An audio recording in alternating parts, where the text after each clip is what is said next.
पार्थशर Hindi video news चॅनलला यावर्षी 4 वर्ष पूर्ण झाले आहेत।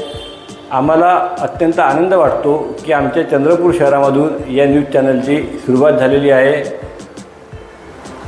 माननीय श्री राजेशजी नायडू यांच्या नेतृत्वामध्ये हे चॅनल 5व्या वर्षामध्ये पदार्पण करीत आहे आणि शेतकरी, शेतमजूर, कामगार, प्रकल्पग्रस्त, सर्वसामान्य जनता अशा सर्व घटकातील लोकांचे प्रश्न मांडण्याचा मागील 4 वर्षापासून कसोशीनं प्रयत्न हे चॅनल करत आहे आणि भविष्यात सध्या या चॅनलचे विदर्भातील जवळपास सर्व जिल्ह्यामध्ये प्रसारण होते। भविष्यात संपूर्ण राज्यभर या चॅनलचे प्रसारण व्हावे अशी शुभकामना या निमित्ताने आम्ही देत आहोत। 5व्या वर्षात पदार्पण करीत असताना या चॅनलनं अधिकाधिक चांगलं काम करावं अशी अपेक्षा व्यक्त करतो आणि त्यांना माझ्यातर्फे, माझ्या संघटनेतर्फे शुभकामना देतो।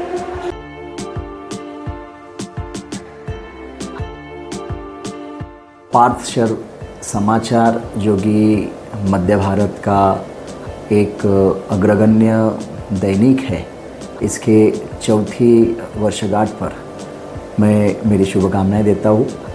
पार्थशर समाचार अपने 4 साल के पूरे उनके जर्नी में जिस प्रकार से सामाजिक दायित्व और जो पत्रकारिता जो है एक निडर तरीके से बहुत सारे अलग अलग मुद्दों को स्पर्श करते हुए एक जनता के प्रति जो एक कर्तव्य तत्परता जो होनी चाहिए वो जो पार्थशर समाचार ने दिखाई है, सामाजिक हो, राजकीय हो, खेल हो, सांस्कृतिक हो, साहित्य हो, कला हो, ये सभी अलग अलग अंगों को स्पर्श करते हुए पार्थशर समाचार एक अलग बुलंदियों के ऊपर पहुंचा है। मैं फिर से एक बार पार्थशर समाचार परिवार को मेरे तरफ से शुभकामनाएं देता हूँ। विदर्भ ऑटो चालक यूनियन की ओर से आज नागपुर में एक मोर्चे का आयोजन किया गया। उन्होंने कहा कि वर्तमान में ऑटो चालकों पर यातायात विभाग द्वारा एक तरफा चालानी कार्यवाही हो रही है, जहां से नानक चौक, वैरायटी चौक हो या चाहे नागपुर के कोई भी अन्य चौक हो, ऑटो चालकों पर एक तरफा कार्यवाही बर्दाश्त नहीं होगी। साथ ही उन्होंने मांग की है कि शासन या प्रशासन को कार्यवाही करना है तो ऑटो के साथ ही रिक्शा और ये ऑटो रिक्शा जो कानून का उल्लंघन करते हुए दोषी दिखाई देने पर उस पर भी कार्यवाही करे। ऑटो चालकों की प्रमुख समस्या और मांगे उन्होंने बताई। नागपुर शहर में ऑटो चालकों पर प्रचार प्रसार दैनिक समाचार पत्र द्वारा शासन प्रशासन ऑटो चालकों के खिलाफ कार्यवाही करने का दबाव बनाया जा रहा था। इस दबाव का बहिष्कार करना चाहिए। ई रिक्शा और ई बैटरी ऑटो रिक्शा वाहनों से आवागमन करने वाले वाहनों को चालान प्रणाली कार्यवाही यातायात विभाग के अंतर्गत लाया जाना चाहिए।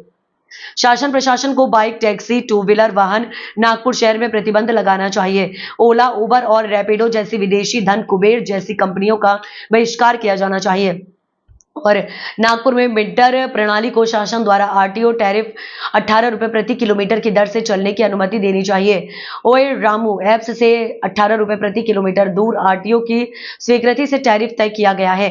इसके अनुसार नागपुर परिवहन विभाग ने ओए रामू ऐप्स से चलने के लिए नागपुर के लोगों के आवाजाही को सुविधाजनक बनाने के लिए उचित कदम उठाने चाहिए। मांग पूरी न होने पर आगे बड़ा आंदोलन करने की बात ऑटो यूनियन में कही है।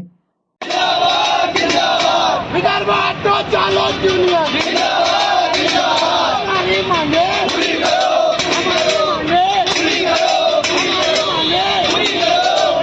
ऑटो चालक यूनियन, विदर्भ ऑटो चालक यूनियन। प्रीपेड सिस्टम पिछले 1 अप्रैल से लेकर 4 अप्रैल तक लगातार नागपुर शहर के न्यूज पेपरों पे ऑटो चालकों के विरोध में काफी न्यूज लगी हुई है कि इसको नो पार्किंग में गाड़ियां खड़े हो रहे हैं, अवैध पार्किंग हो रही है, अवैध तरीके से सवारी को लेके जा रहे हैं। हम उसके विरोध में यहाँ पे प्रदर्शन कर रहे हैं और हमारा मेन मुद्दा है ऑटो स्टैंड। अगर गवर्नमेंट हमको लीगल तरीके से ऑटो स्टैंड देती है तो हमारे ऑटो वाले रोड पे नहीं खड़े रहेंगे। प्रीपेड रहेगा तो आपस में लड़ाई नहीं होगी, प्रीपेड के कारण आपस में लड़ाई नहीं होगी, जिसका हक की रोटी उसको मिलेगी। कई असामाजिक तत्व भी है ऑटो चालकों में जो लड़ाई झगड़ा करके सवारी को छीन करके लेके जाता है। ये रेलवे स्टेशन में देखा गया है कि जैसा कि ऑटो की लाइन लगी रहती है जब पैसेंजर स्टेशन से बाहर आता है और अगर किसी ऑटो वाले ने अगर उनको रिसीव कर दिया तो ऑटो की लाइन रहती है, वैसे ऑटो चालक उनसे लड़ाई करते हैं, मारपीट करते हैं, दंगा का एक स्वरूप हो जाता है। वही पब्लिक जो है वो डिस्टर्ब हो जाती है। इस पर मेरा ये कहना है कि गवर्नमेंट के द्वारा रेलवे स्टेशन में प्रीपेड ऑटो सिस्टम दिया हुआ है, वो सिस्टम को छोड़ करके जो सवारियां बाहर आती है तो उस कारण से झगड़ा होता है। अगर प्रीपेड के द्वारा अगर बुकिंग होगी तो झगड़े का सवाल ही खत्म हो गया। जैसे कि वॉइस पोल्यूशन कहा जाता है, बहुत देखा जाता है नागपुर शहर में ऑटो चालकों से जो रास्ते पर लेकर ऑटो चलते हैं वो इतना ज्यादा हॉर्न बजाते हैं, उनको साइड मिलने के बावजूद भी और किसी रास्ते चलते व्यक्ति ने अगर उन्हें कुछ कह दिया तो उसी समय झगड़े तो विवाद हो जाते हैं। ये जनरली नागपुर में देखा जाता है। नहीं, ये अपवाद है। ये एक आध दो ऐसी घटनाएं हुई है, कई इसमें ऐसा भी हुआ है कि कुछ ऑटो चालक क्रिमिनल बैकग्राउंड से भी आए हुए हैं, तो सिर्फ वही करते हैं। बाकी ऐसा यहाँ पे जितने हमारी संगठन के लोग खड़े हैं, एक के पीछे भी क्रिमिनल बैकग्राउंड नहीं है, एक के ऊपर भी किसी प्रकार कोई गुना दाखिल नहीं है। एक आध घटना ऐसी घटी है शहर के अंदर, बाकी कोई भी ऐसा नहीं है। सभी रोजी रोटी कमाने के लिए निकले वो बाहर। अगर प्रशासन ने आपकी मांगों को पूर्ण नहीं किया, अगर ध्यान नहीं दिया आपकी मांगों के ऊपर, तो आगे का आपका स्वरूप क्या रहेगा? आगे हम लोग रास्ता जाम करेंगे, चक्का जाम करेंगे। हमारी मांगे पूरी नहीं होती है तब। आपने कितने दिनों का वक्त दिया है प्रशासन को? 1-1.5 महीने के अंदर में करना चाहिए सब हमारी मांगे।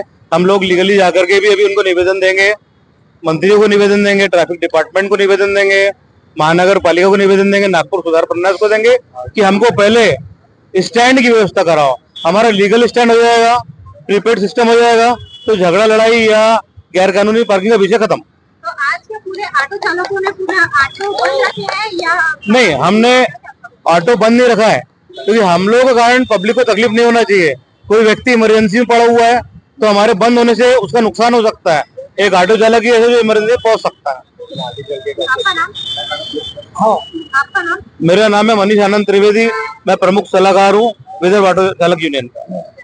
अपना पहले परिचय दे देता हूँ। मैं विदर्भ ऑटो चालक यूनियन विदर्भ प्रदेश का कार्याध्यक्ष एवं संपर्क प्रमुख हूँ। हमारे संगठन के जो मुख्य सलाहकार है सम्माननीय श्री मनीष त्रिवेदी जी ने जो बोला है बिल्कुल सटीक मुद्दे लिए है। मैं आपको एक ताजा उदाहरण देता हूँ। आप एक कैमरा वाले को इधर ऐसा घुमाने लगाओ, यहाँ पे वो कॉर्नर पे जो खड़े हैं उनके ऊपर कोई भी कार्रवाई नहीं होती है। अगर हमारे ही अगर ऑटो चालकों पे अगर कार्रवाई होती है तो ये हमारे पे अन्याय है। और जो ओवरलोड सवारी चल रहा है, जो तुम्हारे गतिविधि है जो है अपराधिक, उनके ऊपर अगर शासन कार्रवाई करती है तो हमारा शासन हमारा जो संगठन है उसके लिए हम पुलिस प्रशासन को सहयोग करेंगे। जैसा कोई अगर ऑटो स्टैंड पे अगर ऑटो स्टैंड की सुविधा अगर करवा देते हैं, वहां अगर कोई गतिविधियां होती है तो हम लोग खुद संगठन की ओर से पुलिस प्रशासन को हम माहिती देकर सहयोग करेंगे। और यहाँ पे पूरे नागपुर शहर में जहाँ जहाँ भी ऑटो स्टैंड की सुविधा नहीं है, प्रशासन की तरफ से हमको सुविधा करा दिया जाए ताकि आपराधिक वृत्ति और गतिविधियां ये कम हो जाए और जाम की जो समस्या है वो समस्या कम हो जाएगी। मैं यही दो बातें करना चाहता हूँ। जय हिंद, जय भारत।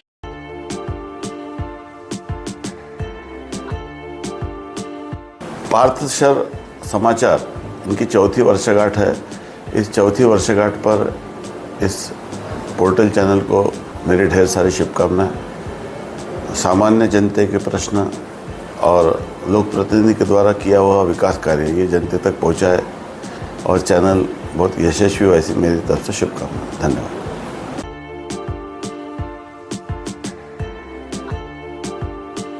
नमस्कार, मैं अजय सरकार, माजी नगर सेवक, भाजपा जिला उपाध्यक्ष।